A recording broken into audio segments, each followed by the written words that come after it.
Bien, buenas tardes a todos. Un saludo cordial en esta tarde que nos toca pues nuestra segunda clase. Como bien habíamos informado anteriormente, estas clases son para debate, análisis. Y bueno, este grupo tiene, con, con este grupo siempre he podido llevar a cabo debates, así que con mucho gusto. Eh, a la vez que pues les informo, ya lo han podido ver en su classroom, le he agregado más sitios para buscar más literatura, más libros, también otros sitios web con los que pueden hacer maravillas.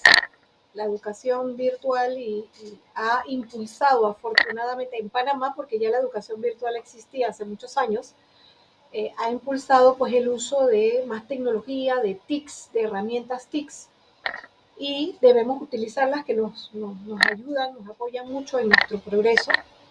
A la vez también que les recuerdo pues estar entregando su borrador de su catálogo de preguntas, tratando por favor de contestar con sus propias palabras, de hacer citas de autores para que quede más enriquecido y a la vez le quede a usted pues más conocimiento acerca, porque las preguntas las está haciendo usted mismo, del tema, y pues ya con ese insumo usted pueda pasar entonces a la segunda unidad, porque ya tiene previo el anterior. Aquí todo se va sumando, no es un borrón y cuenta nueva, no es hacer un examen y salir de eso, sino por el contrario, constructivistamente ir construyendo la materia. Si usted lee bien el plan de elección habla de tener una competencia global, que queremos conseguir esa competencia global, y cada una de las unidades tiene una competencia específica que nos sirve para lograr esa competencia global. Ese plan de elección no está hecho de la nada. De hecho, nosotros, a mí ya me toca el lunes volver a trabajar con colegas, compañeros de la facultad, para enseñarles a hacer ese plan, porque para el otro año, para el año 2023, todos los docentes de UDELA tienen que hacer los programas como el que ustedes tienen ahora mismo en esta materia, en donde se trabaja por competencias, y al cambiar a trabajar por competencias se cambia el paradigma. Obligatoriamente tienen que cambiar del paradigma tradicional conductista al paradigma constructivista. Yo sé que eso no va a ocurrir mágicamente, pero al menos es un comienzo, y me alegra porque hace muchísimos años, cuando empezó mi cruzada por una mejor educación en este país, siempre me dije que ojalá pudiera vivir lo suficiente para ver que se pudiera lograr. No sé si voy a ver que se logre del todo o que se implemente del todo, pero por lo menos he visto el comienzo y soy parte del comienzo, por lo menos en UDELAS, en donde ahora sí pues deben hacer los programas por competencia. Y vuelvo y repito, lean bien su programa, porque el programa dice cuál es la competencia global que queremos conseguir. Cada una de las unidades tiene una competencia específica para lograr esa. Pero eso no es todo. Esas competencias específicas que queremos lograr para lograr la global tienen a su vez competencias operativas, que son las que están en la columna número 3, que son en las cuales nosotros trabajamos. Por ejemplo, el catálogo de preguntas. Ese catálogo de preguntas responde a una primera fase de cómo ir analizando y creando pensamiento crítico, a la vez que logramos esa competencia operativa, logramos en la segunda, en la tercera, y obviamente está íntimamente relacionado con la evaluación.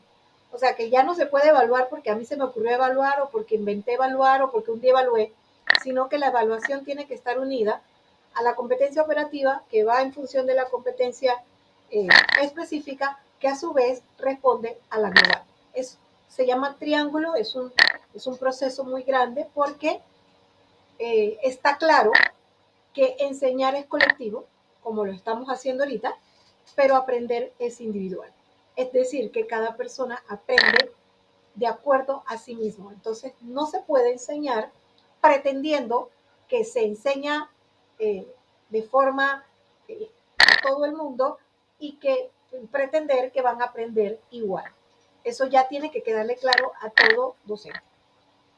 Entonces, por eso les pido que vuelvan a leer su plan, porque además el plan es como un contrato, es decir, un contrato entre el docente y ustedes, y ese contrato se tiene que cumplir.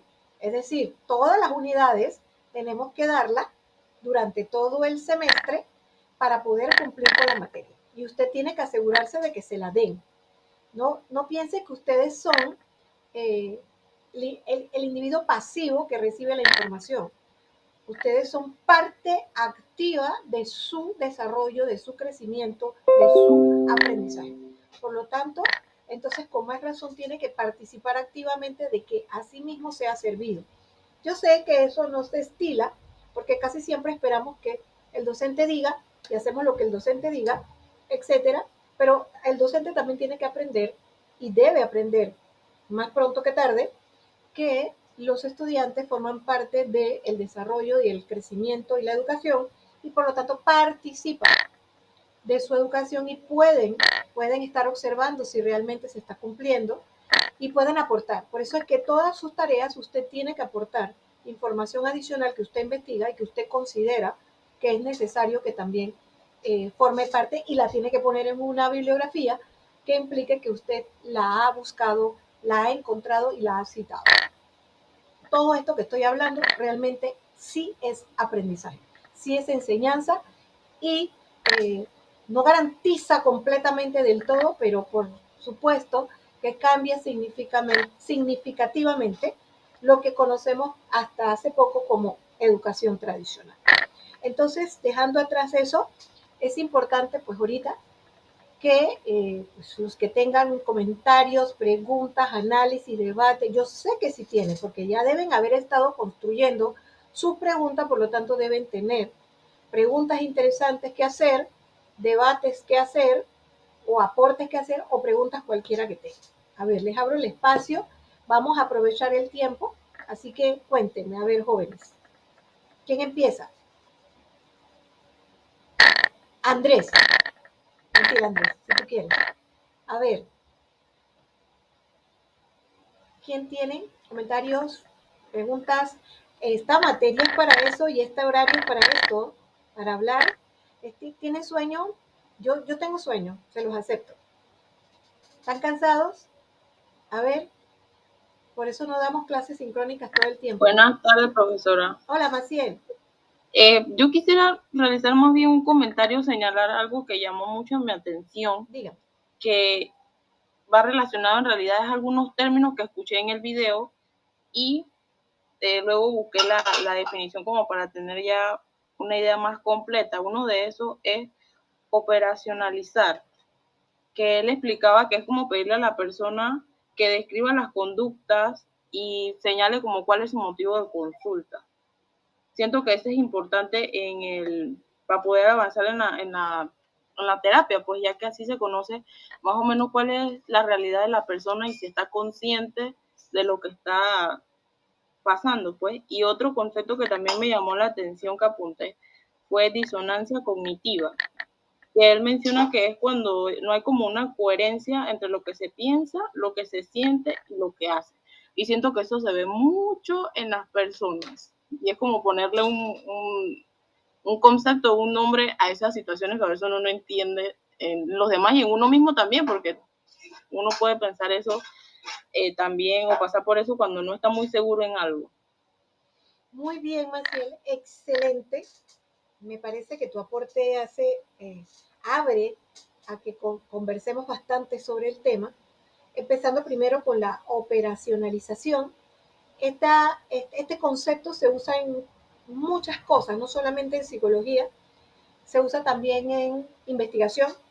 Por ejemplo, cuando uno va a hacer una investigación y uno le quiere presentar al público que va a leer tu investigación, en qué fue lo que tú te basaste, porque tu investigación puede ser generalizada o puede todo el mundo imaginarse, pero para tu investigación hay definiciones que son operacionales, que son nada más para tu investigación. Y ahí entonces uno define de forma operacional para tu investigación qué significa. Por ejemplo, puede ser que peso, la palabra peso, pueda significar para todo el mundo la medida tradicional de cuánto pesa alguien, Sin embargo, para tu investigación solamente peso pudiera ser un solo peso específico que voy a obtener de la persona, o dos pesos específicos, uno al comienzo o uno al final. Y yo lo voy a definir. Eso cambia un poco al concepto tradicional. Igual pasa entonces en la terapia cognitivo-conductual, por ejemplo, cuando estamos hablando de lo que la persona nos dice a nosotros, la operacionalización propia de esa persona, de su conducta. Que no es lo mismo que venga alguien, otra persona, que probablemente tenga las mismas condiciones que esta, pero para cada uno es diferente cómo siente la conducta, cómo hace la conducta, cuándo hace la conducta, bajo qué circunstancias ocurre la conducta. Al tener la operacionalización, me es mucho más sencillo entender a ese individuo, a diferencia de no confundir lo que puede hacer otro individuo. Entonces, esa parte está muy bien. Una de las, decir, las ventajas de la TCC, una de las ventajas es esa, poder conseguir la operacionalización particular de la persona, que ella misma defina su conducta de acuerdo a lo que ella considera que es. La escuchamos, la atendemos y luego entonces eso lo llevamos al análisis crítico que tengamos que hacer más adelante en el caso de que ya estemos o ya estamos aplicando la terapia. O antes incluso de aplicarla, si merece la aplicación o necesita algo más, o otros abordajes. En cuanto a la disonancia cognitiva, allí sí hay una diferencia porque ya no es conceptual.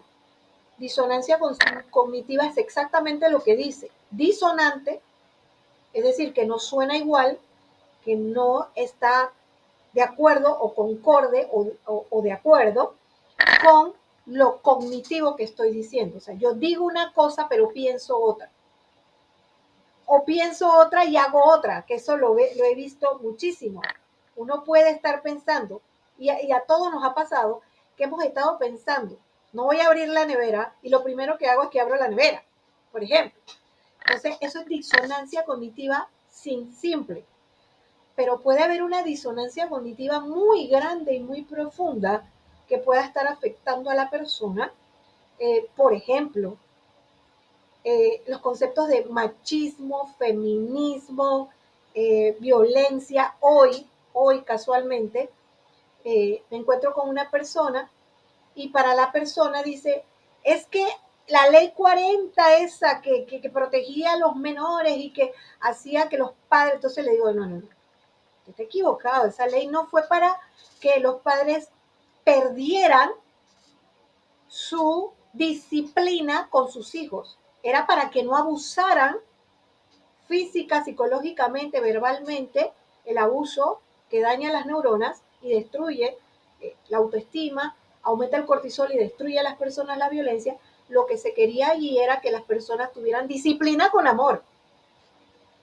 Y se trató de explicar, pero la persona tiene una disonancia cognitiva clara porque para él la costumbre tradicional es que le des terrejos a la gente y punto.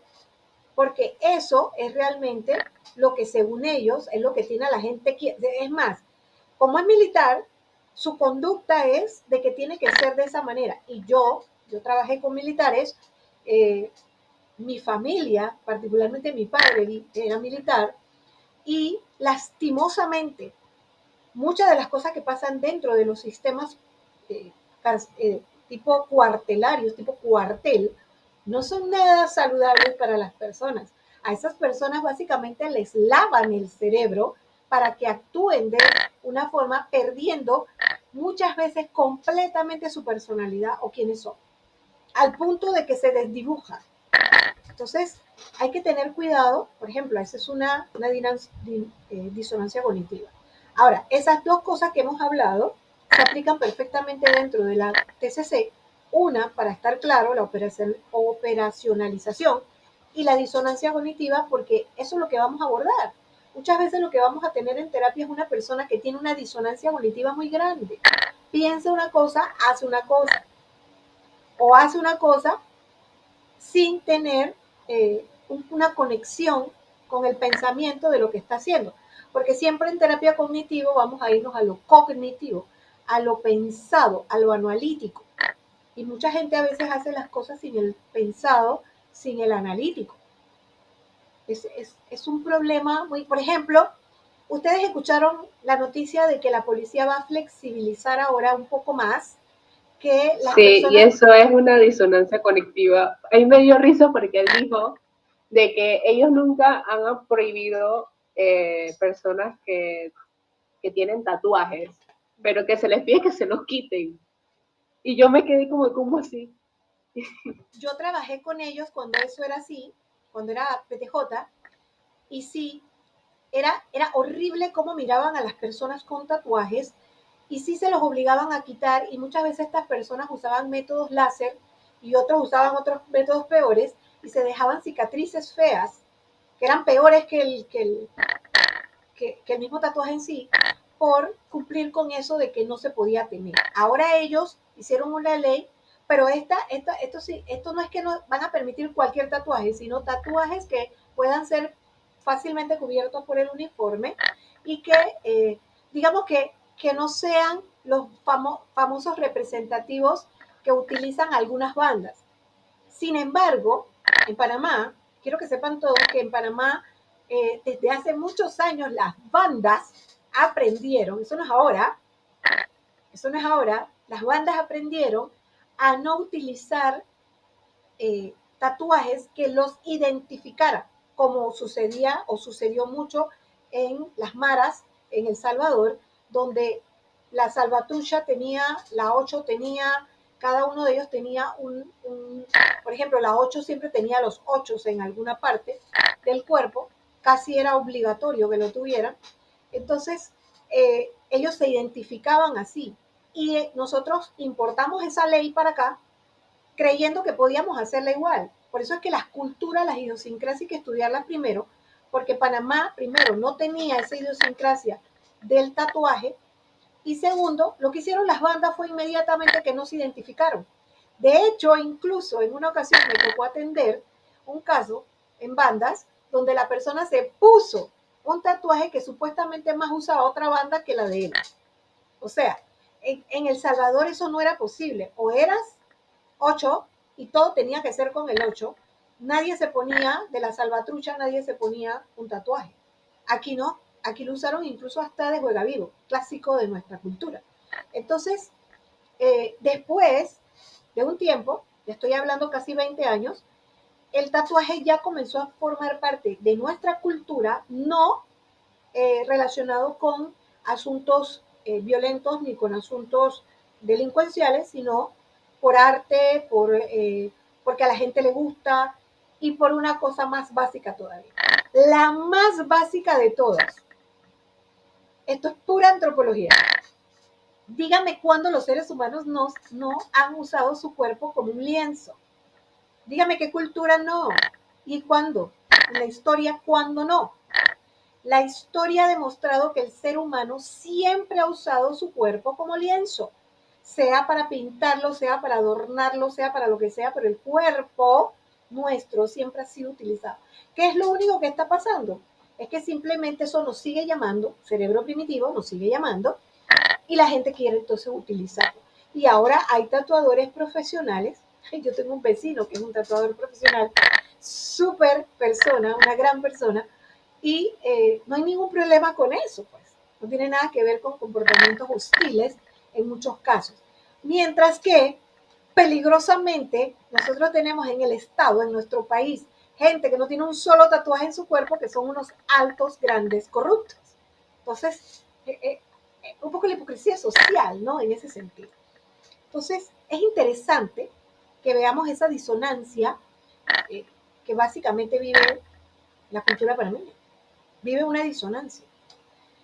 A ver, analizando bien el aspecto, ese quizás es una parte positiva. Encuentran ustedes, porque hay una lectura que tenemos sobre las desventajas de la TCC. ¿Han leído algo sobre las desventajas de la TCC? Bueno, profe, de hecho yo iba a hacer un comentario respecto a eso, porque yo encontré algo que decía que dentro de las desventajas de la terapia cognitivo-conductual era de que no usaba aspectos de corrientes humanistas y que no entraba como en un enfoque inconsciente del pasado del paciente. Entonces creo, bueno, desde mi perspectiva, claro, creo que es algo que no es así, porque leyendo la diferencia de TRC y la TC, ahí encontré que realmente la terapia cognitivo-conductual tiene muchos yacimientos de la TRC y que la TRC tiene enfoques humanistas. Entonces, creo que es algo que no coincide para mí, porque yo creo que eso depende de cada terapeuta. Digo, si un terapeuta decide no incluir enfoques humanistas, pues creo que es una decisión de él y también depende, pues digo yo, del caso del paciente. Ahora, si yo como terapeuta decido incluir enfoques humanísticos, pues creo que es una decisión de cada cual, pero no, para mí no se debe incluir como una desventaja, porque realmente dentro de la historia tiene un enfoque humanista. Obviamente que sí se hace más énfasis en la parte consciente del ser humano, pero leyendo, realmente el terapeuta indaga sobre el pasado, cómo se dio este acontecimiento actual de la persona y obviamente tiene que tocar parte del pasado para ver qué desencadenó estas conductas cognitivas y conductuales de la persona. Entonces siento yo que no se debería tomar como una desventaja como tal. Yo comprendo tu punto, estoy bastante a favor del punto que estás tocando porque tal vez no es una desventaja como tal en sí misma, porque realmente para poder atender a cualquier ser humano tenemos que tener de alguna manera un enfoque humano. De hecho, eh, si no tenemos ese enfoque no podemos ser psicólogos, porque un psicólogo no es un robot, no es un autómata, no es un individuo que atiende a una persona y le dice, bueno, haga esto, esto y esto y ya váyase de aquí, o que vuelva y punto, pero no hay un approach o lo que nosotros llamamos rapport o un entronque con la persona, una unión terapéutica con la persona. Así que estoy de acuerdo en esa parte de que la terapia cognitivo-conductual tiene que tener igual ya de raíz, y cualquier terapia tiene que tener de raíz un enfoque humano, humanista, porque se dedica y trabaja con humanos. Así que en ese sentido, lo que tal vez quiere decir como desventaja, el que lo pone como desventaja, es que en un momento histórico, cuando surge la terapia cognitivo-conductual, surge precisamente atrapada dentro de lo conductual, atrapada dentro de los conceptos de hacer o no hacer las cosas, casi muy automáticos. Sin embargo, lo cognitivo fue lo que resolvió de alguna manera esa disonancia que había en ese entonces, porque cognitivamente nosotros estamos entendiendo o analizando lo que está pasando. Así que no es simplemente que la TCC no sea humana. Lo que pasa es que ustedes deben recordar que cuando se habla mucho de cognitivo, se trata de pensar que uno está eliminando las emociones, que cuando uno piensa, recuerda que siempre nos dicen ese cuento de que el corazón siente y la mente piensa, ¿se acuerdan, verdad?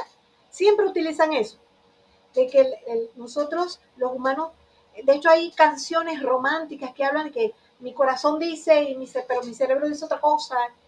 Eso es una falacia completa. El ser humano no está dividido entre lo que dice su cerebro y lo que dice su corazón, porque el corazón no dice. El corazón no dice nada. El corazón es una extensión, un aparato extensivo del sistema circulatorio que funciona de acuerdo al sistema nervioso central y por eso es que tiene pulsaciones o emociones. Uno cree que él está emocionado.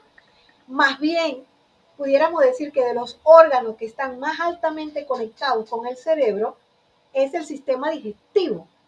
Y básicamente del sistema digestivo, los intestinos, particularmente el intestino grueso, parece un poco loco lo que estoy diciendo, pero se han encontrado células parecidas a las células cerebrales, se han encontrado en el sistema digestivo, que tienen más o menos el mismo función. Esas cosas que ustedes dicen que es que tengo mariposas en el estómago o que algo me anda en el estómago, es completamente parecido a las sinapsis que hacen las células del cerebro a través de sus dendritas, cómo se unen para comunicar o intercambiar en un momento determinado neurotransmisores. En el estómago también ocurre. Por lo tanto, entonces uno siente allí, como también igual es lo que siente en el corazón, pero no hay una disonancia. El cerebro siempre es el que comanda, es el que tiene todas las emociones, pero recuerden que siempre hablamos de emoción primitiva o de cerebro primitivo, que más bien es el que nos está dominando siempre porque es el que nos da sueño, hambre, los deseos de procreación, etcétera, los impulsos sexuales, etcétera, están allí, básicos.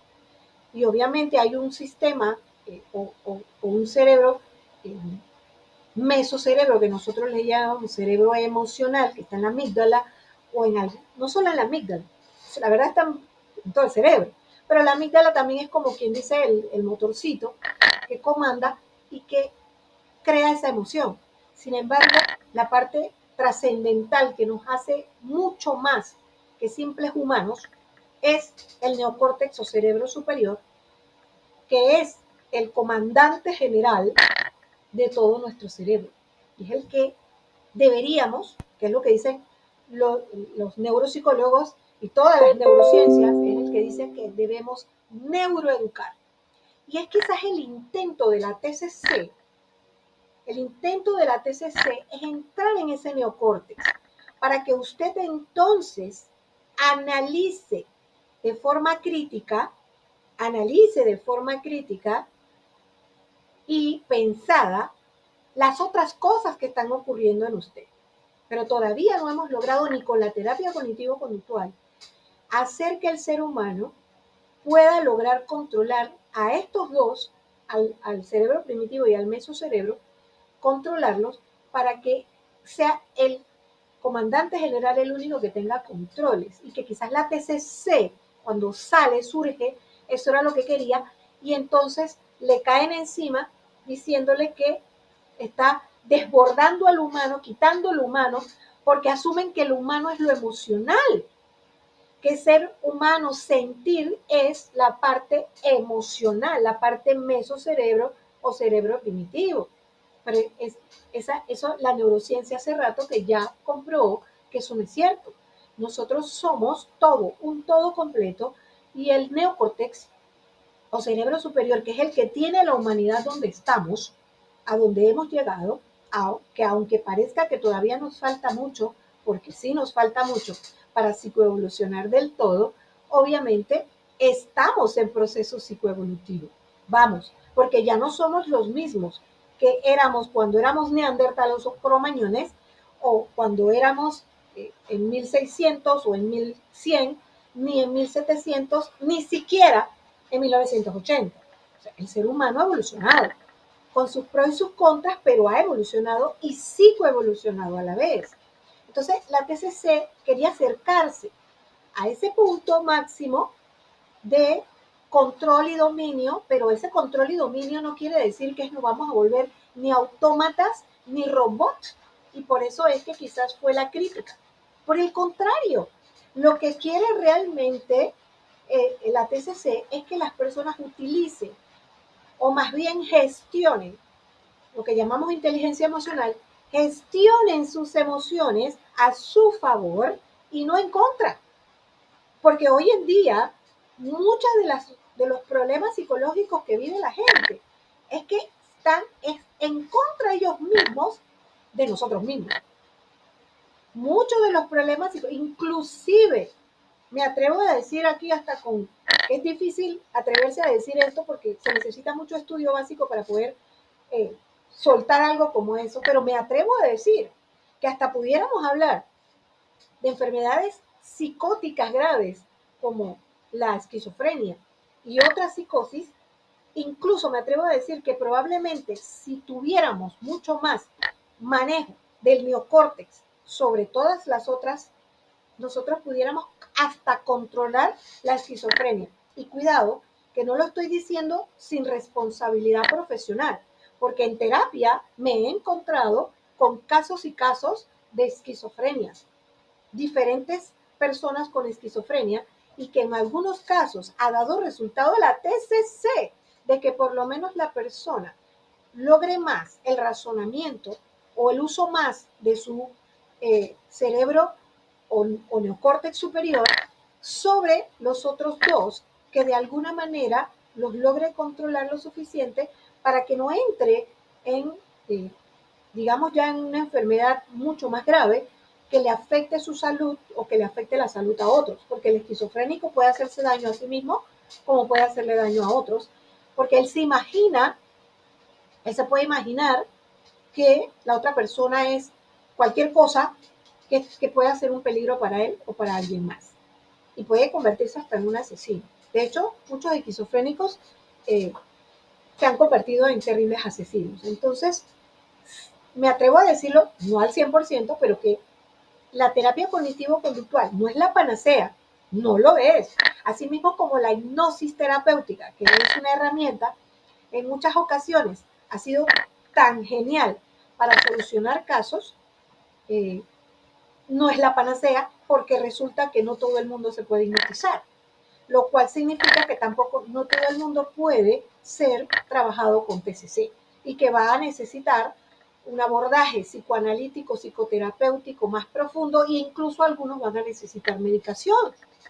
Entonces, ya queda de nosotros, como dice Lady, ya queda de nosotros el enfoque que le da el terapeuta, que puede aprender mucho, porque obviamente tiene que leer y aprender mucho sobre esta terapia, para poder saber cómo hacer, cómo desbordar en su paciente, porque su paciente es único, puede tener otro parecido, pero seguirá siendo único, cómo le aborda a ese y cómo le aborda a otro paciente, dependiendo de las circunstancias. ¿Eso que acabo de decir está claro? Dime, Lady.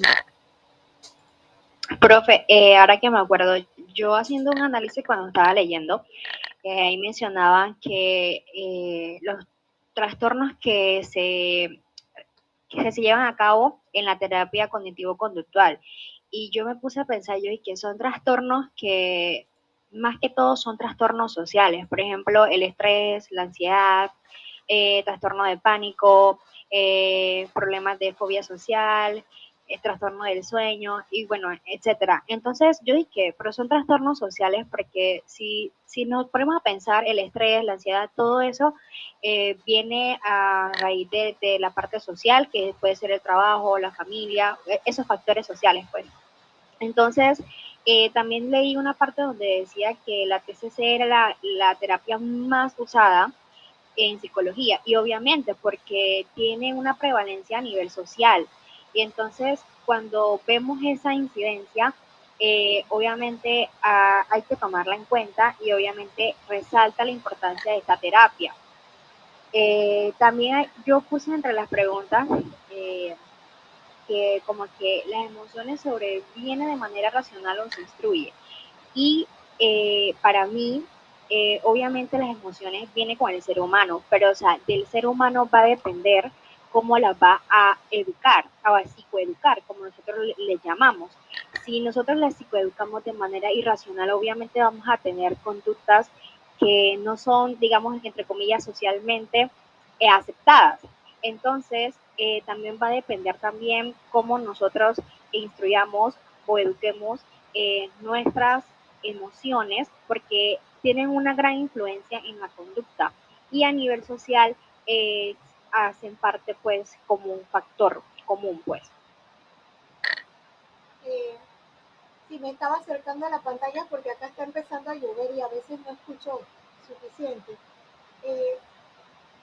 Yo tengo que decirles que, si bien es cierto, como Lady menciona, hay muchas aplicaciones de la terapia cognitivo-conductual que son importantes y que se pueden hacer y que tienen un valor para hacerla dentro de una, eh, X situación que viva la persona y que quizás, como también lo mencionó Lady, que se use bastante en psicología, le explico que la razón es porque entra dentro del campo del neocórtex o cerebro superior. Es decir, es una terapia que más bien yo ni me atrevería a decir simplemente que es una terapia. Yo me atrevería a decir que yo creo que ese es el nivel donde debemos llegar todos los seres humanos. A ese nivel donde sea nuestro cerebro superior el que nos domine, nos controle y nos guíe. Porque yo considero que muchas de las conductas, Lady mencionó varias al principio, ahorita no las recuerdo, si me las puedes recordar, que nosotros tenemos, que yo creo que están añadidas por nuestra cultura, más que realmente que nosotros seamos así. Pensamientos irracionales, conductas irracionales. Por ejemplo, ahorita aquí en Panamá hay un grupo, una persona, eh, yo lo conocí hace muchos años cuando era periodista y no le había visto esos rasgos, pero hoy en día está representando un grupo que se llama Radix. No sé si lo han oído. Este grupo Radix está, eh, empieza con Radix de radical, de que ellos están contra lo que ellos llaman progres. Porque ahora hay una lucha que tiene todo el mundo contra que si el comunista, el no comunista, sin haber leído, porque no leen, que realmente es comunismo, ni socialismo, y a la vez también decirle a todas las personas que pensamos en la libertad del individuo como progres. Entonces ellos no quieren, ellos nada más quieren hablar de el tema este de familia, de que familia es papá, mamá, hijo y que esa es la única cosa que existe en el planeta, y están en contra de todo individuo que esté, pero radicalmente, porque ni siquiera analítica. Con él no se puede conversar, con él no se puede hablar porque cualquier cosa que tú presentes, aunque sea razonada, esta persona está completamente cerrada, o sea, él nada más quiere el mundo así. Y eso es... Profe, una pregunta, Ajá. ¿de casualidad esa persona se está tirando de algún cargo político? Sí, Cherí. Sí, ya creo que sé quién Sí, es. es Cherí. Él es periodista y yo lo conozco hace muchos años, pero él tenía otra conducta. Ahora me llama tanto la atención cómo ha cambiado y ya no puedo intercambiar. Yo hablaba con él y ahora ya no puedo intercambiar con él porque yo soy un progre para él. Yo soy un progre. Imagínense que yo ya voy a cumplir 58 años y para él yo soy un progre y él es mucho menor que yo. Probablemente él sea menor que yo como 15 o hasta 20 años, no sé. Eh, Progre porque para mí, y bueno, para mí no, son tantos estudios antropológicos, sociológicos, biológicos, humanistas, psicológicos que llevo, que han probado, no porque yo lo diga, sino que lo han probado, de que nosotros los seres humanos no somos binarios, empezando por ahí. Y segundo, que tampoco somos monógamos.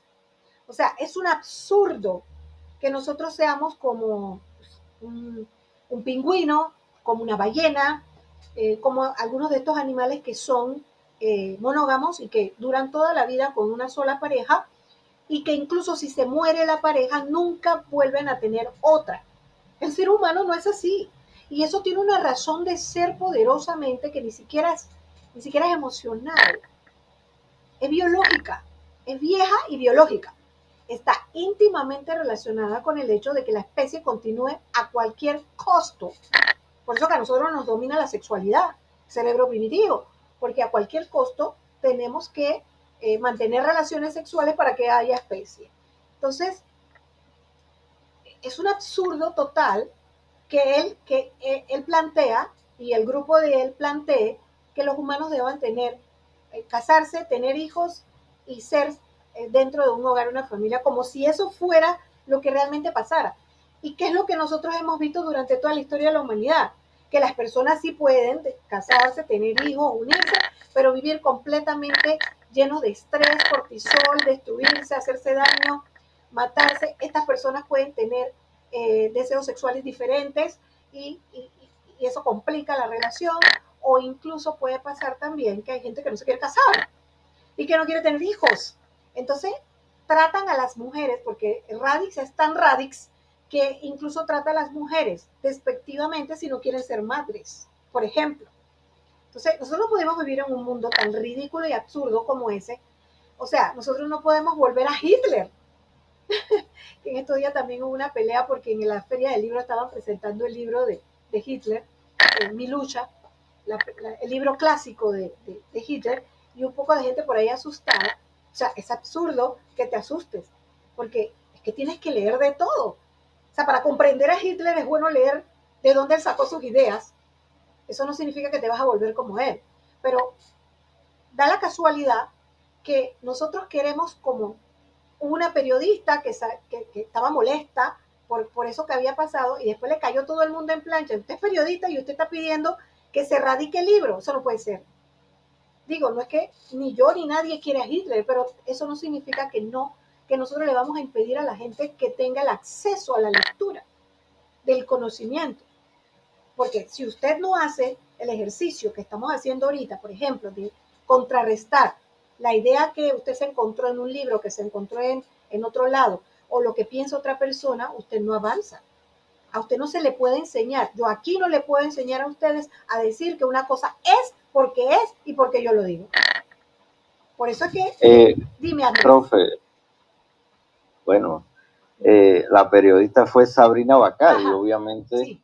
se entiende su No, claro, su trasfondo que ella es judía. Claro. Ella es judía y obviamente puede tener un sesgo Claro. o algo así, porque obviamente forma parte del grupo étnico y religioso que sufrió por parte de Hitler. Claro. Obviamente se entiende por esa parte.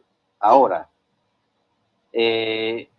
a mí me pareció también curioso eso. Yo incluso me hice preguntas y expuse preguntas sobre eso, ¿verdad? Y a mí se me hace, yo por casualidad vi algunos comentarios y a mí se me hicieron más preguntas porque entonces surgía las limitaciones de la libertad de expresión, cuándo era libertad, cuándo era libertinaje, porque se tiende hoy día a cierto relativismo en las ideas. O sea, se escucha por ahí que eso no importa, que aquí todo es válido, cuando en esa clase de casos donde se está exponiendo a alguien que fue genocida frente a un público joven que quizás ha oído hablar de la persona, pero no sabe el trasfondo de ello, quizás se puede ver tentado. Entonces, aquí usted mencionó a Raditz. Raditz, mucha gente que sigue a Raditz lo sigue porque entraron como siendo jóvenes, porque usted dice que probablemente ese periodista tiene 28 o 30 años, entraron siendo jóvenes, ¿verdad? Pero entraron y vieron todo el panorama, pero alguien les dijo, no, mira, cómprate este libro, que yo me imagino que serán los de Agustín Laje y los de Nicolás Márquez, ¿verdad? Porque es obvio, ¿verdad? Entonces le dieron ese libro y ellos quedaron como que era el gran descubrimiento, que era la gran panacea, y obviamente ahora cuando uno quiere dialogar con esa clase de gente, no puede dialogar. Entonces, ahí viene ese debate de los límites. ¿Y qué se hace? ¿Qué debería hacerse para discernir? Porque no hay discernimiento. Entonces, volcándonos a la educación. O sea, yo te presento enfrente de estos libros, ¿verdad? Pero yo te tengo que hacer una advertencia, porque no es leer por leer. O sea, yo no te puedo presentar el libro así, como si fuera un libro de cocina, que hay, aquí están unas recetas, aquí hay arroz con pollo, tú lo haces así. Aquí hay tamalito, tú lo haces así. No se puede. O sea, hay que discernir frente a esta clase de libros que Adolf Hitler no fue cualquier persona, no fue mi amigo, no fue amigo de nadie. Entonces eso a mí me llama mucho la atención. No se puede pensar que todo es relativo. Claro, no, yo estoy totalmente de acuerdo contigo, Andrés. Créeme que si fuera por mí, yo preferiría que nadie leyera Mein Kampf o Mi lucha, que es en alemán. De hecho, yo tengo he tenido varios estudiantes alemanes de Alemania que están estudiando acá en Panamá, que han venido por diversas razones, ya sea que sus padres son embajadores o lo que sea, etcétera. Y ellos en Alemania básicamente está prohibido hablar de Hitler. Es más, yo hice una broma y uno de ellos reaccionó mal. Yo tuve que decirle, discúlpame, no fue mi intención, porque ellos no quieren ni bromas relacionadas con Hitler. Se comprende, obviamente se comprende porque Alemania se siente avergonzadísima de esa historia negativa, porque Alemania fue el inicio de 2 guerras mundiales. Las 2 guerras mundiales las inició Alemania. Entonces, obviamente que, y particularmente la Segunda Guerra Mundial, donde aparece Hitler, que hace tanto daño, ¿no? Obviamente. Entonces, yo comprendo. O sea, lo que tú estás diciendo, si fuera por mí, yo también estaría dentro del grupo que diría, nadie vea ese libro. Claro está. No, pero no es no perdóname leerlo. Un segundo, Andrés, que yo sé que tú no estás diciendo que no lo leas. Pero sí me preocupa algo enormemente. Y yo creo que es lo que sí te preocupa a ti, Andrés, que te hablaste del discernimiento. O sea, nosotros realmente estamos educando para eso. Tú eres un privilegiado, Andrés, Estela, Maciel, Lady, Joanny, Nicole, Jamaica, Yarisbel, que estamos aquí ahorita. Somos unos privilegiados, porque nosotros sí podemos dar el lujo de estar aquí debatiendo sobre un tema muy serio, mientras que esta comunicación no se está dando ni en primaria, ni en secundaria, ni donde debería darse para que nuestros alumnos, niños, jóvenes, sí tengan la capacidad de tomar el libro, que yo creo que eso es lo que tú querías decir. Tú me dices ahorita si es así, de el discernimiento para poder leer el libro como lectura y no como radix como Biblia, como pasa con la iglesia también, que solo el documento llamado Biblia es lo único que siguen, aun cuando este tenga sus miles de contradicciones. Por ejemplo, el feminismo, que es una de las miles de contradicciones que tiene la Biblia. Ya, ahora sí. Dime, Andrés. Sí, es a eso a lo que me refiero. O sea, no podemos tomar un libro así como así y ya, porque no es una lectura comprensiva, sino simplemente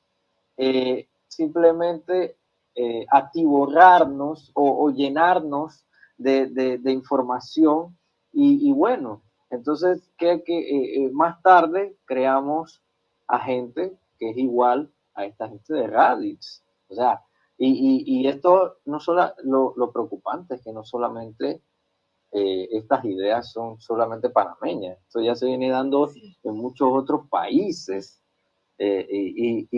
Y Laje y Márquez y Álvarez y Milei son todos parte de un mismo saco prácticamente, aunque quieran cambiar de nombre, pero todos son promulgadores de estas ideas que a la final no hacen sino llevarnos a extremismos. Claro que sí. Extremismos que, y ustedes lo ven en la política. Mira Brasil, un Jair Bolsonaro es extrema derecha. Totalmente extrema.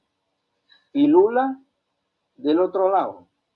Perú, Keiko es derecha. Y Luis Castillo, un profesor, un maestro de ahí de una escuela que nadie conoce, que ni siquiera estudió investigaciones, las plagió, está demostrado, y es de la otra banda, de la izquierda. O sea, O sea, eso no es una política sana. Claro que no. Y la gente piensa que la política es algo que no me afecta a mí. Claro que me afecta a mí porque eso decide el destino de un país. O sea, no se está pensando de ese modo. Entonces, cuando se piensa de ese modo, entonces vienen estas mismas personas y te dicen, no, tú eres progre. Y ahí ya se acabó el discurso. Sí, o sea, pareciera que llamarte progre es como si te estuvieran insultando, ¿no? O quererte quitar del camino. Pero bueno, para llevarlo a la TCC, que todo lo que discutamos aquí tiene que ver con eso, aunque a veces parece que no fuéramos por otro lado, no es así. Es que aquí, neocórtex, es donde está el pensamiento analítico. Digamos que nosotros somos, vuelvo y repito, privilegiados porque podemos hacer este enfoque.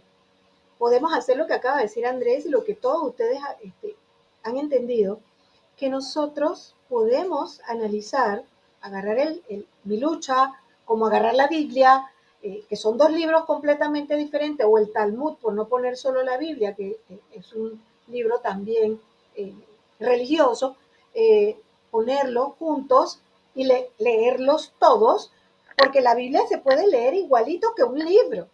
De hecho, si usted trata de hacerlo 5 líneas o 5 páginas por día, usted logra en un año leer toda la Biblia. Ya yo lo he hecho 2 veces. He leído la Biblia 2 veces de Génesis hasta el Apocalipsis. Se puede leer, es un libro de lectura. Que tenga otras implicaciones, ok, pero que yo lo pueda leer como pueda leer Mi Lucha o pueda leer cualquier libro de Marx o Engels, que fueron los creadores del socialismo, que uno pueda leerlos, no significa ni debe significar, bajo ninguna circunstancia, que yo me empape de eso. De hecho yo tengo la maravillosa experiencia de haber tenido de profesora Ricaute Soler cuando yo estudié en la Universidad de Panamá psicología, pero los veranos tenía que estudiar geografía, historia y todo esto. Y a mí me tocó Ricaute Soler como profesor, que era un socialista. En la época de que los socialistas tenían algo de auge, y fue un excelente maestro que me enseñó el socialismo. Y a mí nunca me entró por ningún lado el socialismo, a pesar de que tiene su parte de ventajas, que la han usado parte de Europa del Este, Finlandia, Noruega, Dinamarca, todos esos países tienen gran parte del socialismo, pero el socialismo, la parte positiva, y a la vez la parte positiva del capitalismo, por eso ellos se llaman socialdemócratas u otros nombrecitos que le han agregado, o tienen, o son dos, el gobierno no es un gobierno de un individuo, sino un gobierno parlamentario, donde son diferentes partidos políticos los que dirigen el país. Es una cosa a otro nivel. Dinamarca, por ejemplo, tiene esa, si ustedes lo quieren ver mejor en Netflix, hay una muy buena de Dinamarca, una serie que habla precisamente de cómo es ese gobierno parlamentario. Esos países agarraron esa parte positiva, pero ¿qué me sirvió? El juicio crítico. Eso fue lo que me sirvió. ¿De dónde yo obtuve el juicio crítico? Yo vine desde muy temprano a tenerlo, porque yo tenía muchos libros. Yo leí un libro que se llama El archipiélago de Gulag, cuando tenía 14 años, que es un libro escrito por Alexander Solzhenitsyn, que es la literatura rusa. Es un clásico de la literatura rusa, donde él se queja precisamente del daño horrible que hicieron los socialistas al tener en el archipiélago, que eran muchas islas, a gente encerrada allí para controlarlas. Algo horrible. Yo lo leí a los 14 años. Entonces, obviamente que quizás eso influenció mucho conmigo de que no me gusta mucho el socialismo porque mira lo que llegan a hacer, hasta dónde llegan a hacer cosas, por ejemplo. Pero pude hacer eso, como pude tener a este profesor muy bueno, excelente docente que lo explicaba muy bien y que era muy respetuoso de lo que uno pensara. Es una diferencia muy grande, es una diferencia muy grande, es un privilegio poder estudiar cuando tú puedes pensar por ti mismo, te presentan todo el panorama y no te están obligando a pensar de una manera, sino que te dicen, aquí está, usted lea, usted busque, usted analice, usted piense, usted haga. El problema con Radix o con cualquier otro individuo en Panamá es que no leen, que no investigan. Entonces, lo primero que les sale o lo primero que ven es lo que expulsa. Entonces, eso es lo que en la TCC hace mucho tiempo se trató de llevar, es al plano de pensamiento. Piense y luego exista, como decía el gran filósofo. ¿Recuerdan eso? En filosofía, cogito ergo sum. Pienso, luego existo. Para Platón era básico, primero, que pensar era lo que te hacía ser. Obviamente a la psicología le costó mucho trabajo, porque la psicología ya existe el ser, por lo tanto el ser piensa. Esto era una contradicción. Ya nos olvidamos de las contradicciones y la neurociencia, simplemente con toda su investigación, prueba que el centro de control de mando de nuestras vidas es el sistema nervioso central o el cerebro humano. Cerebro que tiene varias funciones, desde las primitivas de comer, dormir, reproducirnos, como las emociones humanas, todas las emociones importantes, porque ninguna es menos o más importante, todas cuentan, el dolor, el miedo, la ansiedad, el amor, la felicidad, la alegría, la fe, todo está, todas las emociones juntas, como también el neocórtex superior o el comandante general que puede tener control sobre todo, pero ese no lo hemos estado trabajando. No hay neuroeducación. Ahora es que se está volviendo moda. Ahora hay neuro por todos lados. Hasta los mismos esos famosos coach, ahora se llaman neurocoach, que en realidad no tienen nada de neurocoach porque no han estudiado nada realmente de la parte cerebral. De hecho, los neuropsicólogos, que en Panamá ya tenemos bastante, pero necesitamos más. Por lo menos yo soy fan de la doctora Emelyn Sánchez, que es de acá de Chorrera, pero es una persona a otro nivel, que cuando me habla del cerebro uno queda sorprendido de las miles de cosas chiquititas que uno ni se imagina que hay allá adentro. Y, por ejemplo, los telómeros, yo oí hablar de los telómeros cuando yo estudié psicología y cuando a mí me dieron, porque a mí me dieron profesores a otro nivel esa clase, yo aprendí muchísimo del cerebro, de hecho me sé todas las partes del cerebro y una serie de cosas, pero yo no había caído en cuenta que eran los telómeros, hasta que ella me dice, bueno, el tamaño de los telómeros define cuánto va uno a vivir. Y yo dije, no quiero saber de qué tamaño son mis telómeros, porque definitivamente ya se comprobó científicamente que el tamaño de estos determina cuántos años vas a vivir. Son cosas que uno no sabe. Entonces imagínense todo lo que todavía falta por saber del cerebro. Entonces, esta terapia me parece, no soy fan solo de que esa terapia. Ya yo les he comentado que esto no es que se puede aplicar al 100% a todo el mundo. Esa sí es una desventaja, porque eso no se puede aplicar a todo el mundo. Es para casos, tipos de casos y momentos específicos. Porque esta terapia lleva a la persona al análisis, por ejemplo, ¿por qué yo vivo violencia doméstica? Dígame, ¿cuánta gente se hace esa pregunta? La vive y punto. Sabe que está mal, sabe que no debe vivir, ni golpear, ni ser golpeado, ni ser abusado, ni ser maltratado, ni gritado, ni nada, lo sabe. Pero puede vivir 10, 15, 20, hasta 30 años, porque yo tuve casos de 30 años de abuso, donde la persona después que los hijos crecieron y se fueron fue que terminó la relación.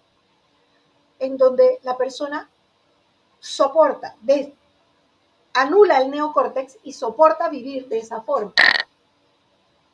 Y también si hiciéramos otro estudio, porque les encanta hacer estudios nada más de la violencia doméstica, pero no estudios, por ejemplo, los neurotransmisores, cómo están funcionando los neurotransmisores en personas abusadas sexualmente o abusadas psicológicamente o abusadas en violencia doméstica. O el cortisol. ¿Cuál es el daño que hace el cortisol? Porque el cortisol daña lentamente, pero ¿cuál es el daño profundo? Nosotros no hemos hecho estudios profundos de eso, pero los pocos que hay han demostrado que las personas que han vivido todas estas circunstancias negativas son más propensos al cáncer, al alcoholismo, a enfermedades de todo tipo, depresión arterial, etc. En Panamá, díganme cuál es una de las enfermedades número 1, presión arterial alta. En parte tiene que ver con la alimentación, porque comemos muy mal, y en parte por la violencia a que estamos sometidos. Entonces sí hay que trabajar el neocórtex, pero no va a ser tan sencillo ni va a ser nada más por terapia cognitivo-conductual. Es un trabajo que tenemos que hacer los psicólogos prontamente, porque la gente tiene que tomar conciencia de qué es lo que hace, dice, cómo.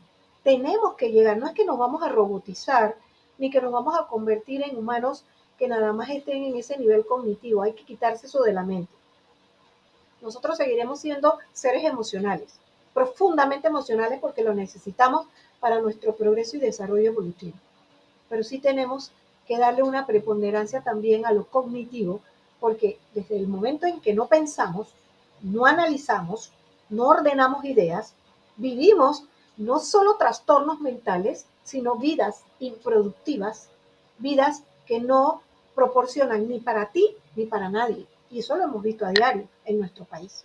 Así que sí importa que lo tomemos en cuenta pues, en la TCC, las ventajas y las desventajas. Léanselo bastante, busquen también a otros autores que estén a favor y autores que estén en contra, porque es bueno escuchar a los que están en contra y por qué están en contra, así como los que están a favor. Y usted se forma su idea personal y usted entienda que como profesional de la salud mental, usted se debe a su paciente. Así que no es que porque usted sea terapia cognitivo-conductual, cada paciente que entre a su oficina va a tener terapia cognitivo-conductual.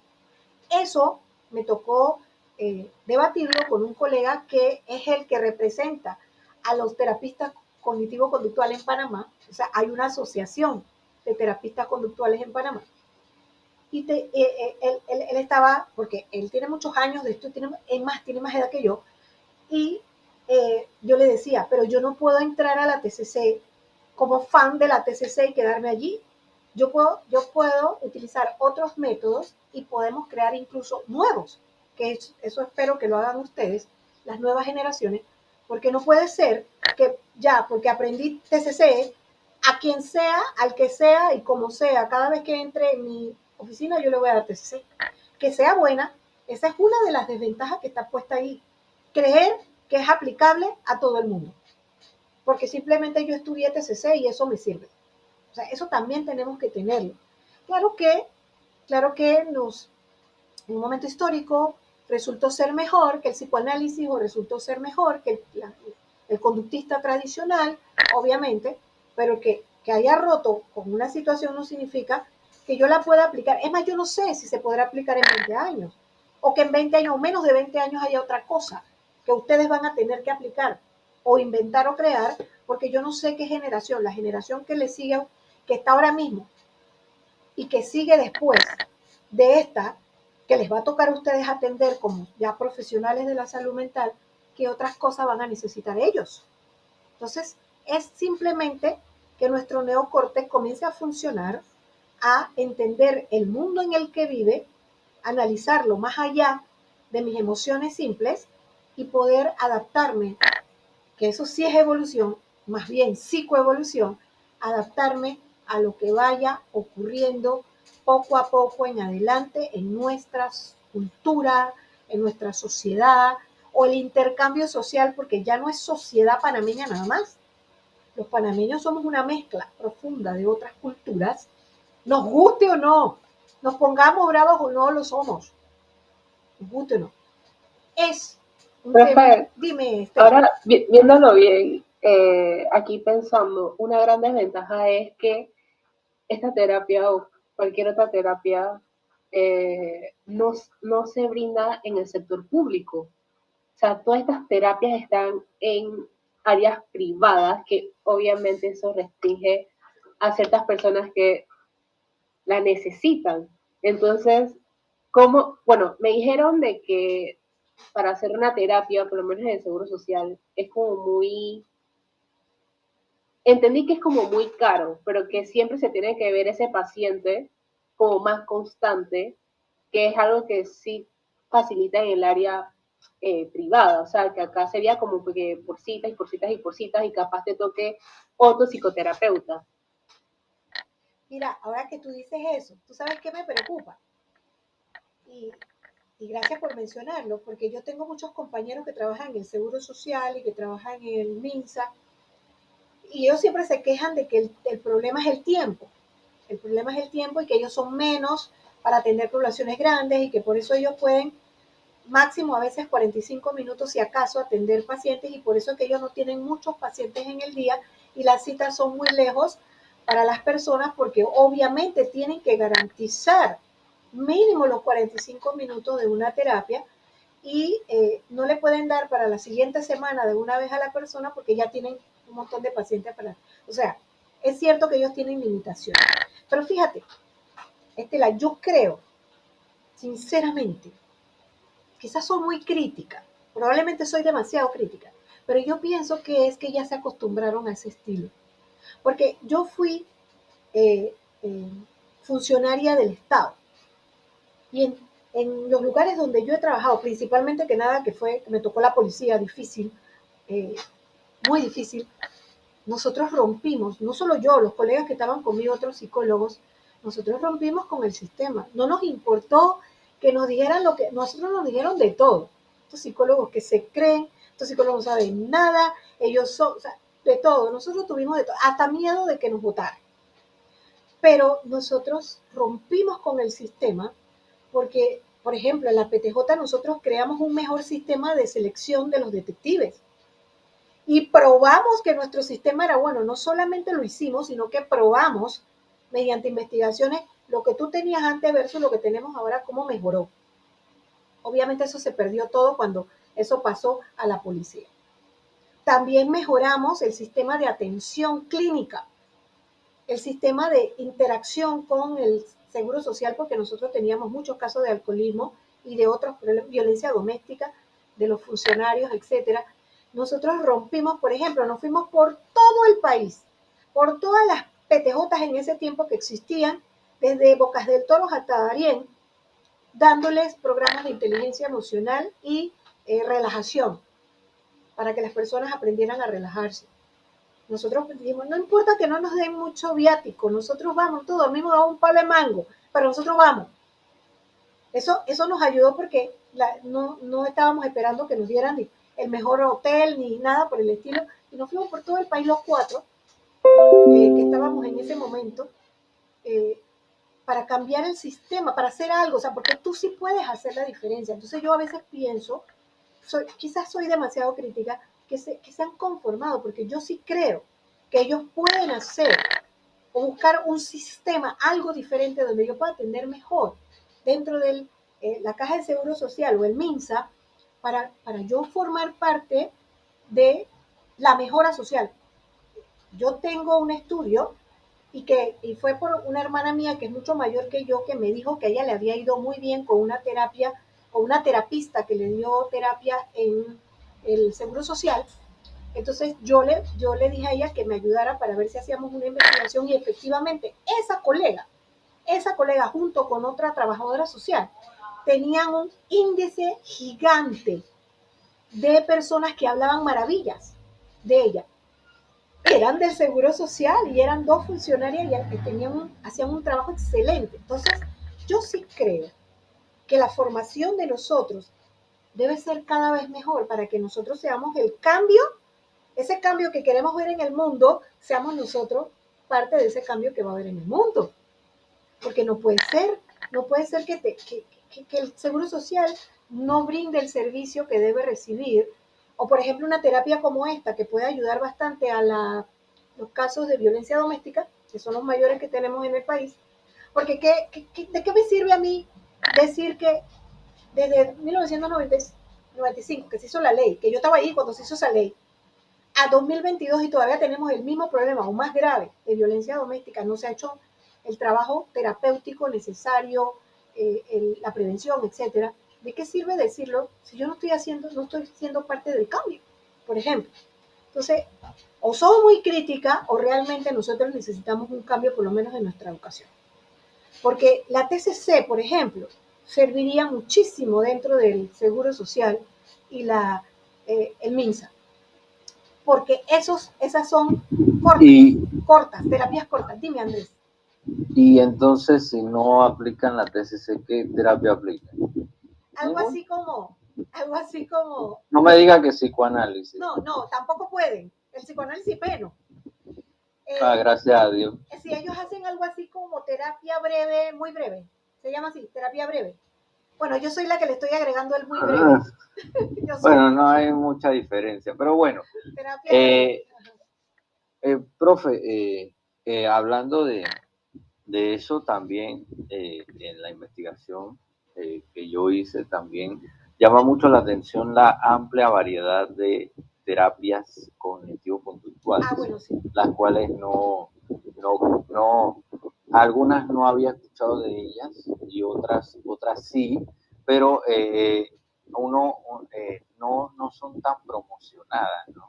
Y cada una tiene un bagaje muy grande y también han sido ampliamente investigadas. No es que hacen variedades por variedades, sino que son investigadas y también en ese aspecto eso también me llevó a ver las investigaciones que sustentan a la terapia cognitivo-conductual.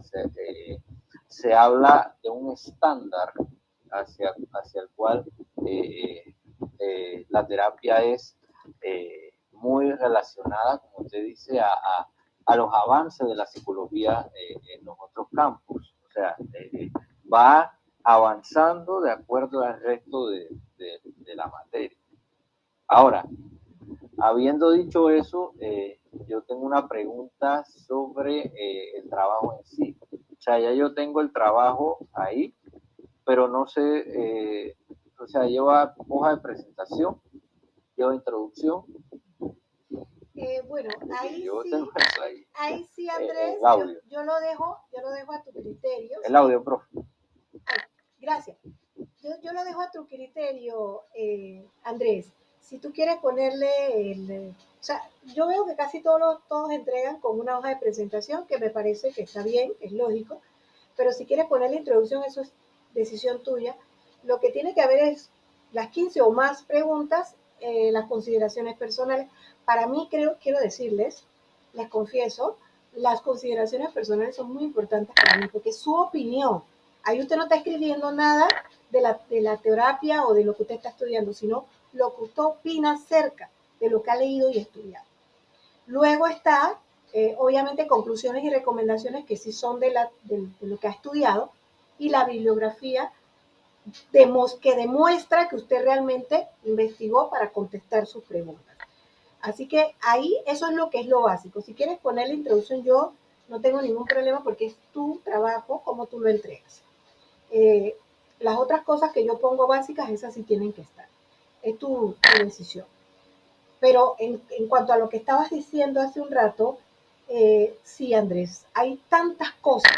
De hecho, si uno se mete en Google Académico o en Scholar, Google Scholar o Google Académico, y pone terapia cognitivo-conductual, hay, no sé, no me atrevo a decir, yo creo que hay más de 10.000, 15.000, 20.000 investigaciones acerca de la TCC.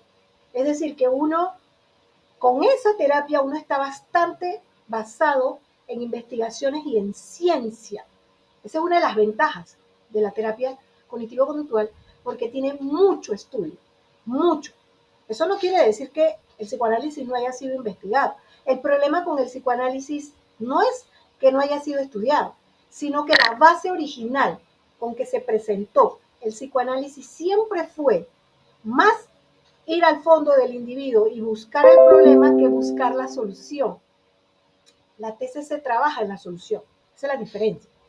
Ahora, por ejemplo, la hipnosis terapéutica no es un enfoque, es una herramienta. Se puede aplicar tanto en la TCC como también se puede aplicar en el psicoanálisis. Es decir, que nosotros lo que tenemos es que aprender a jugar con todas las herramientas o las cosas que tenemos para llevarla a nuestro paciente. Esto que yo le estoy diciendo, en mi época era un sacrilegio que alguien hablara así, porque en mi época era, o eras psicoanalista, o eras TCC, o eras lo que sea. Bueno, en mi época no había TCC, pero tenías que ser de un enfoque. Hoy en día no. Ya está probado que tú te debes es a tu paciente, lo que tu paciente necesita. Después que tú haces todo, tu evaluación, tu estudio, tu posible diagnóstico, y la revisión de esta persona, tú dices, yo creo que a esta persona le voy por aquí o le voy por allá. Eso ya depende de ti. Por eso es que tienen que estudiar las diferentes... Ahora, claro, esta materia nada más es de TCC, pero usted tiene que estudiar todas las otras posibilidades que existen para atender pacientes y sobre todo si van a ser clínicos. Claro está que cuando ya usted va a estudiar clínica, allá le van a decir todas, por lo menos la de UDELAS, que es integrativa, les va a hablar de diferentes tipos de enfoques terapéuticos y no solo de uno, porque así se llama la maestría. Es un enfoque integral de varias formas para que cuando usted va a atender a su paciente, usted lo atienda bien, porque depende de lo que él tenga, si realmente yo puedo ayudarle. Y no que porque yo soy terapista cognitivo-conductual, ya a esa persona yo nada más le voy a dar terapia cognitivo-conductual, aunque no le sirva. Eso es irresponsable y antiético. Y eso es lo que yo le digo a mis compañeros, pero a ellos no le cala cuando yo les digo, es irresponsable y es antiético que si yo voy a atender a un paciente que no le va a servir la TCC solo porque yo soy TCC, yo lo debo hacer. Yo debo referir a ese individuo con otro colega, porque yo no puedo ser tan irresponsable de someter a una persona a una terapia cognitivo-conductual solo porque yo soy cognitivo-conductual o porque yo estudié eso y esa es mi especialidad. Un psicólogo no debería tener una especialidad en ese sentido. Puede tener una especialidad en forense, una especialidad en educativa, en clínica, pero no en conceptos de abordaje terapéutico para el individuo. Ahí debemos tener la capacidad de, al paciente, llevarlo a donde él va a lograr una mejora significativa en su salud mental. Eso Está, dime. Otro enfoque que no es terapia cognitivo-conductual, que está investigado, basado en evidencia, es, por ejemplo, la terapia sistémica. Ajá, sí. Que es algo que no, que no se habla tampoco. O sea, no es que tenemos que ir para atrás, eso se está investigando hoy día y es otro enfoque que ayuda a esas personas que no encajan dentro de lo que involucra la TCC, y así hay muchos más. Es más, gracias Andrés, es más, la terapia sistémica aborda un tema importantísimo, que es precisamente los sistemas en los que hemos vivido, sistemas sociales, sistemas familiares, sistemas sociales, sistemas grandes. Y muchas veces, al entrar en el microsistema familiar, con el enfoque sistémico, podemos romper quizás con muchas cosas. Entonces, por eso es bueno, no solo es bueno, es necesario que todo psicólogo tenga mayor amplitud de conocimiento de abordajes terapéuticos. Es más, la materia debería llamarse así. Deberíamos dar una materia que se llama abordaje terapéutico. Ahora yo sé que lo están dejando es para la clínica, para la especialidad, y lo comprendo, pero igual, a los estudiantes de licenciatura también deberíamos darle una pequeña materia que hable de abordajes terapéuticos, diferentes tipos de abordajes terapéuticos, y llevarlos a esos abordajes terapéuticos, porque la verdad, honestamente, como dice Andrés, o sea, cada individuo es único. Y la TCC es muy buena, nadie lo niega, de hecho hoy en día es muy de moda.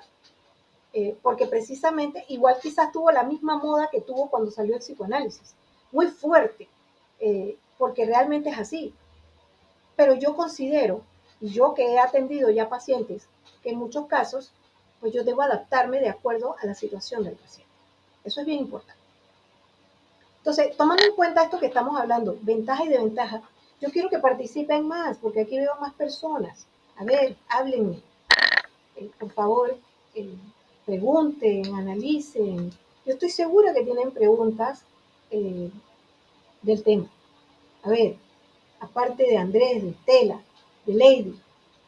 A ver, jóvenes, háblenme. También. Bueno, profe,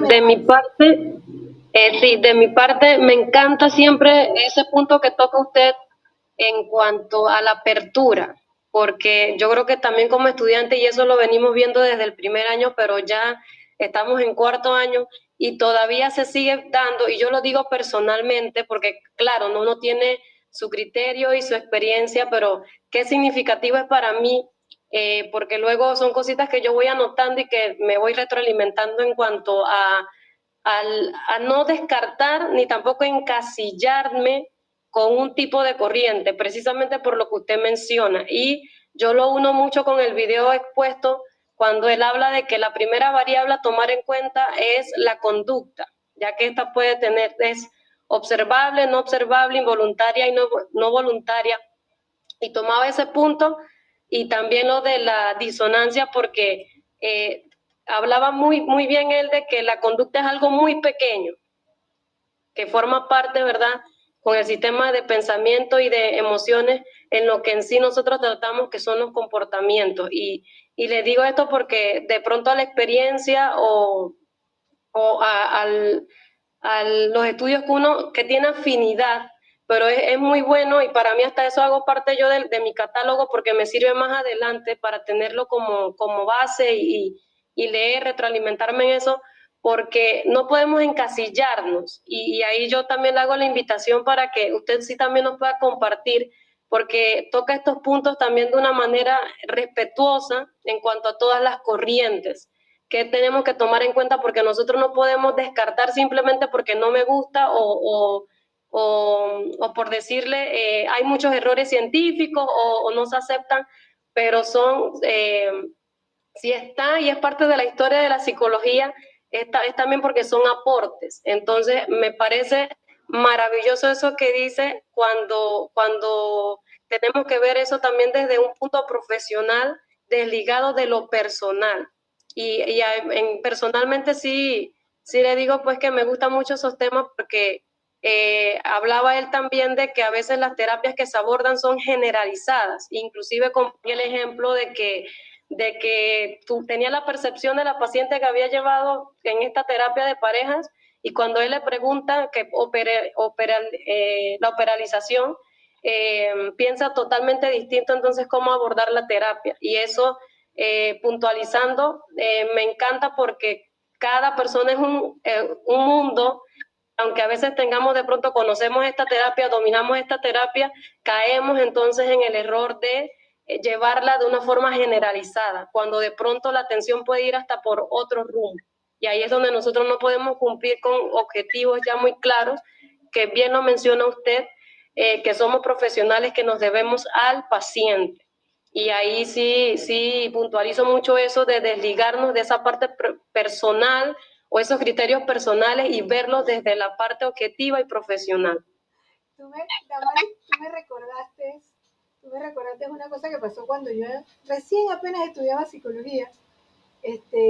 Hubo un foro donde estaban unos psicoanalistas y psiquiatras.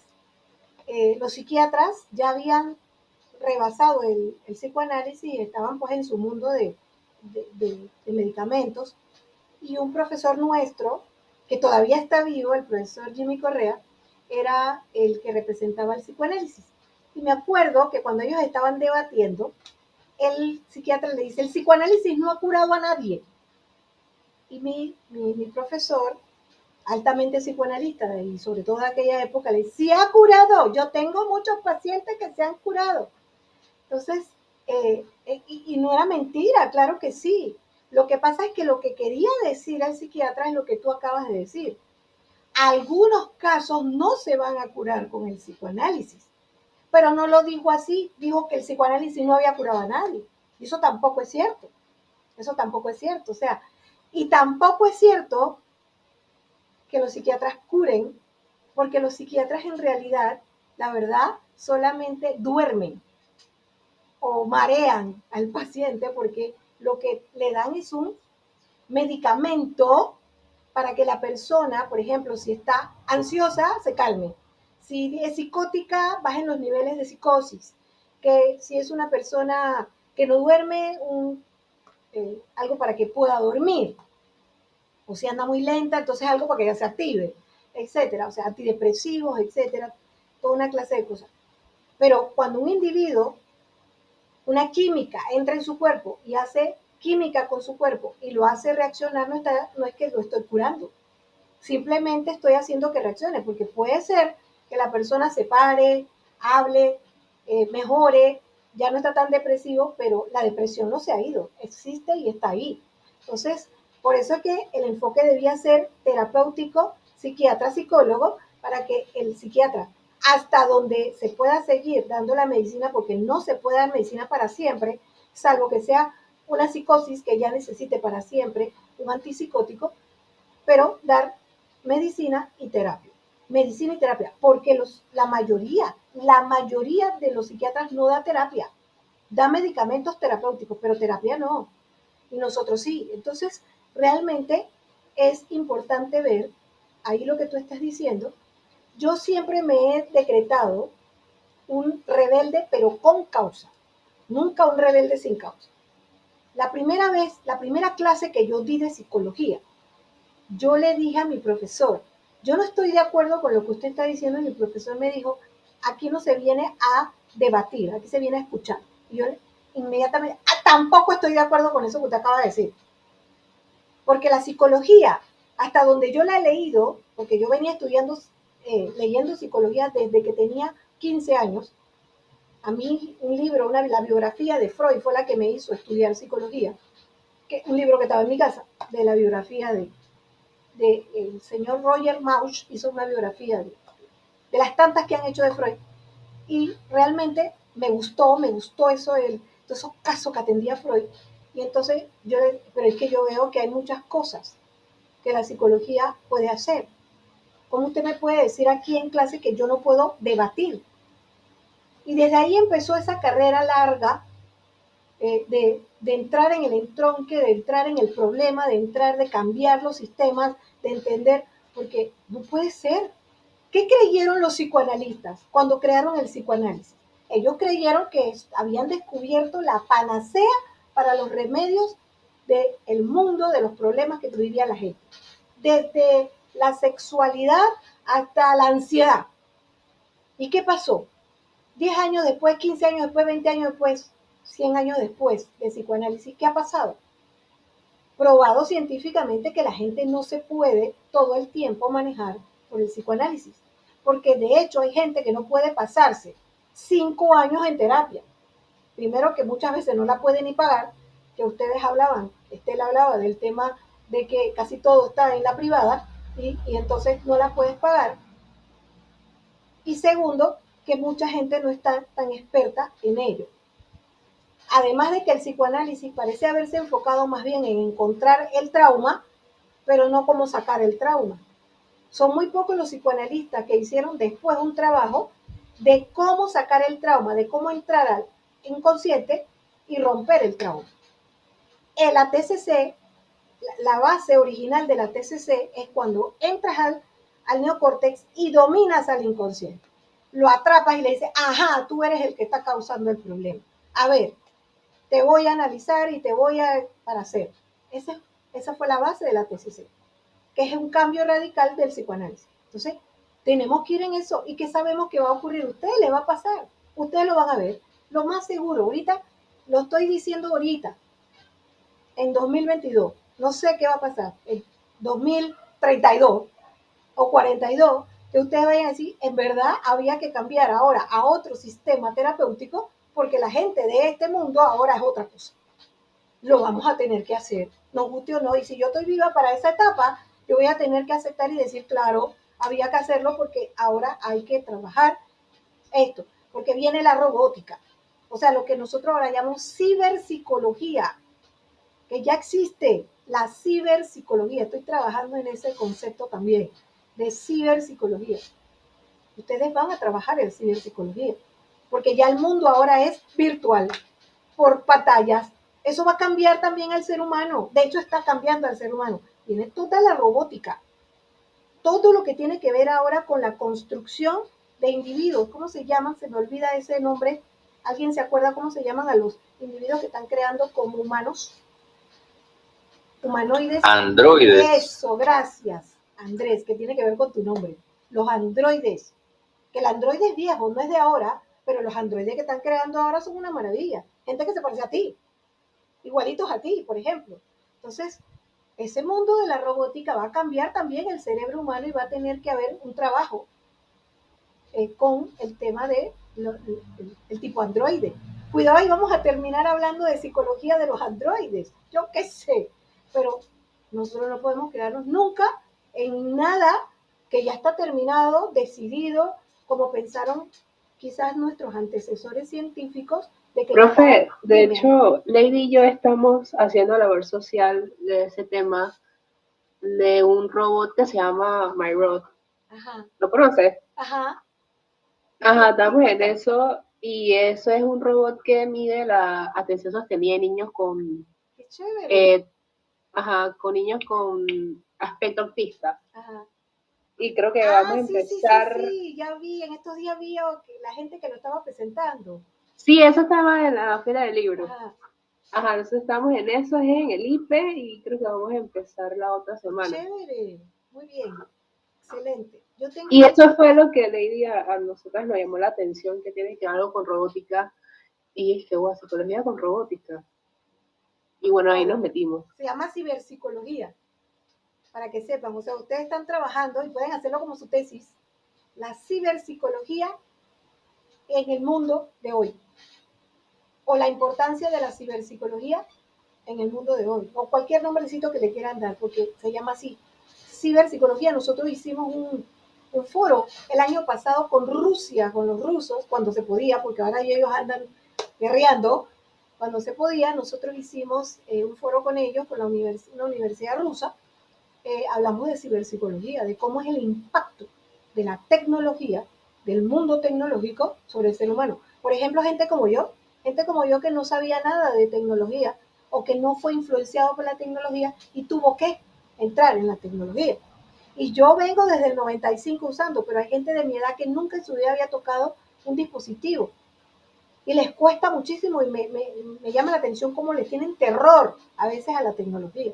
Esa ciberpsicología hay que trabajarla, porque de ahora en adelante la verdad es que todo va a ser a través de dispositivos, a menos que ya haya un apagón mundial, que dudo que pase ahorita, pero puede pasar, el apagón mundial bueno, no estoy segura que pase porque puede ser que el apagón se dé y todavía nos queden, por ejemplo, los usos de baterías fotovoltaicas o de baterías solares que pudieran mantener el planeta. No lo sé, todavía no lo sé.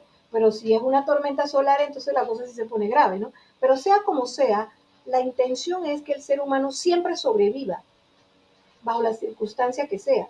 Entonces, esa es una psicología que nos guste o no la tenemos que estudiar, la psicología de la sobrevivencia. Cómo el ser humano puede sobrevivir. Eso es lo que estamos haciendo con el programa espacial que tenemos para el 2050 de colonizar Marte. ¿Quiénes están dando el entrenamiento? Psicólogos.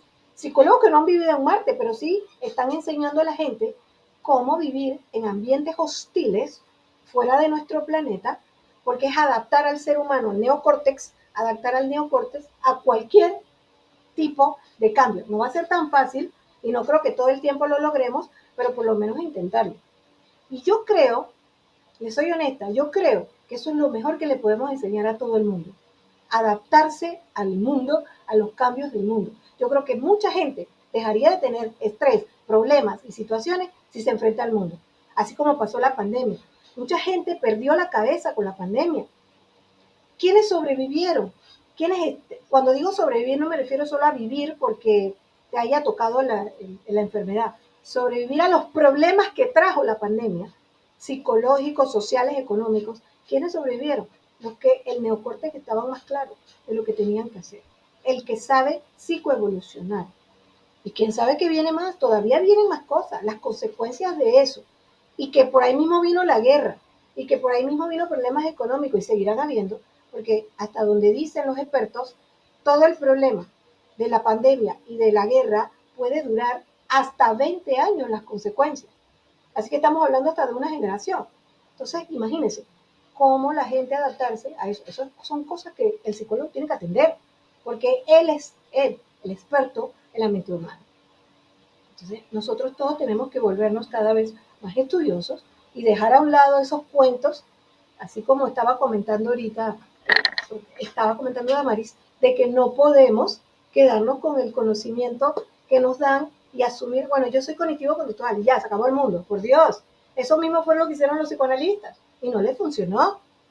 Yo estoy segura, la terapia cognitivo-conductual es muy buena, nadie lo niega, pero yo no sé qué van a tener que utilizar ustedes con este aspecto socioeconómico que estoy hablando, socio-psicoeconómico, jurídico, cultural, que va a pasar en estos próximos 20 años, con todo el impacto que ha tenido la pandemia, la guerra y otras situaciones, porque no solamente es la guerra, la pandemia, fíjense que también el cambio climático está causando estragos en Europa con el calor, está causando estragos en Asia con las inundaciones. Bueno, de hecho nosotros en Panamá ya estamos sufriendo también el cambio del calor y En todo el mundo, porque en todo el mundo, en todo el mundo. usted, ahora eso, usted sabía que el agua de lluvia está contaminada, Está contaminado en todo el mundo. Imagínate eso, que ni el agua de lluvia, por Dios. Entonces imagínate todo lo que va a tener que adaptarse, imagínense pues, el ser humano y el quién va a estar ahí, quién debe estar ahí, cuál es la profesión que debe mantenerse. Así sea que se vayan a mantener ingenieros, arquitectos, químicos, biólogos, tiene que haber siempre en el equipo un psicólogo, siempre, siempre porque él es eso, el estudiador de cómo nos vamos a adaptar, cómo vamos a manejar las emociones, la situación, desde el neocórtex, cómo vamos a manejarla para que la especie sobreviva y sobreviva bien. No que terminemos todos por ahí, como por ejemplo las películas que nos han puesto que terminamos como zombies o que terminamos, bueno, casi todas son de zombies, que terminamos mal, pues, que no sobrevivimos como humanos, sino dañados, destruidos. Eh, Nosotros debemos trabajar para que eso no pase, ¿ah?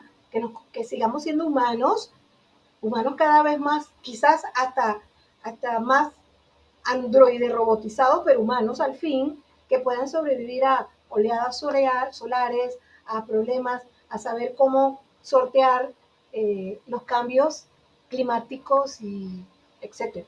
O sea, son muchas las cosas que todavía nos falta y que ustedes deben asumir o deben vivir para poder ayudar y crear también terapias o terapéuticas o intervenciones terapéuticas que ayuden en ese momento, aparte de las que ya conocen.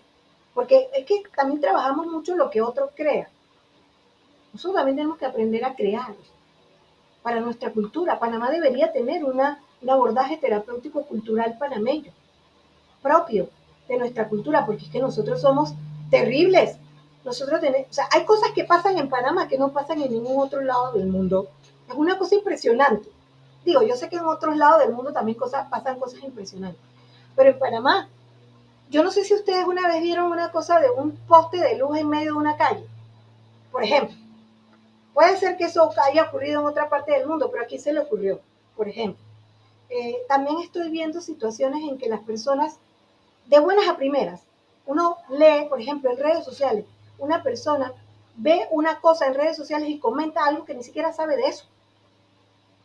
Erróneamente, pero lo comenta, pues si tiene todavía la capacidad, de la ignorancia, dice que es atrevida y la gente escribe una cosa, no tiene nada que ver con lo que está escribiendo. Por favor, señor, lea. Tenga lectura comprensiva. O sea, el problema de la educación panameña, de la mala educación panameña, nos está haciendo cometer errores enormes. Por ejemplo, el promedio, ya eso ni siquiera nosotros deberíamos hablar de gente con promedio, de que si salen con cuadro de honor o sin cuadro de honor, eso ya deberíamos haber desfasado. Pero todavía se aplica esa ridiculez y nosotros sabemos que una persona que pueda tener un promedio X no significa que es una persona que es capaz. Puede caérsele la pared de títulos y puede no saber actuar o no tener inteligencia emocional. O al revés, alguien que no tiene ningún estudio científico tan profundo, pero tener mucha capacidad para entender a los seres humanos. Es decir, inteligencias múltiples. Entonces, ¿qué debemos hacer? Trabajar las inteligencias múltiples. Y nuestros pacientes vienen con sus inteligencias múltiples, así que también debemos descubrirlas para saber cómo trabajarlas. De hecho, muchas veces cuando descubrimos inteligencias múltiples, ese es el enfoque al que yo me voy, el que le llamamos enfoque del bienestar. No está como enfoque todavía, pero es el que estamos tratando de trabajar los que somos de la psicología del bienestar, de descubrir las habilidades y las capacidades del individuo para que él las sepa, las desarrolle y las use en su éxito. Muchos, en la terapia cognitivo-conductual también lo hace, pero muchos de los casos en que mucha gente viene a terapia, a veces no es que se cura del mal que tiene, es que descubre otras cosas tan poderosas en él que pueden hacer que se convierta en una persona exitosa a pesar de el trauma que tiene. Simplemente por descubrir en lo que es capaz, en lo que es extraordinario y desarrollar. O sea, porque presta su atención, el enfoque atencional es a su desarrollo y deja a un lado las desventajas, los problemas, la psicosis, los problemas psicológicos, la violencia, el estar dependiente de otros y comienza a descubrirse que él es capaz, que es extraordinario, que puede hacer un montón de cosas y se enfoca en eso y se vuelve exitoso. Y esa es una forma de curar, otra forma de curar. Todavía no es un enfoque, pero nosotros lo estamos trabajando. Ojalá se trabaje más profundamente para que sea también el enfoque del bienestar. No el único, pero también otro enfoque.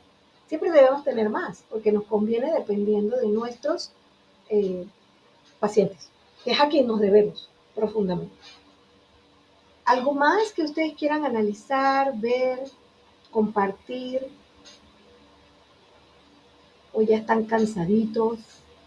A mí no me gusta dar toda la clase porque yo sé que es terapéuticamente y pedagógicamente no es tan sencillo estar ahí, y menos a veces con la tecnología que a veces no funciona. Pero hemos trabajado hasta las 2:43. No sé si hay algo más que podamos revisar. Yo lo que les recomiendo pues es que sigan leyendo, trabajando, recordar que 5 días antes de la fecha de entrega, entregar el protocolo, el catálogo de preguntas. Obviamente, ya les digo, yo lo paso por el Turnitin para poder asegurarme de que usted está construyendo su propio conocimiento.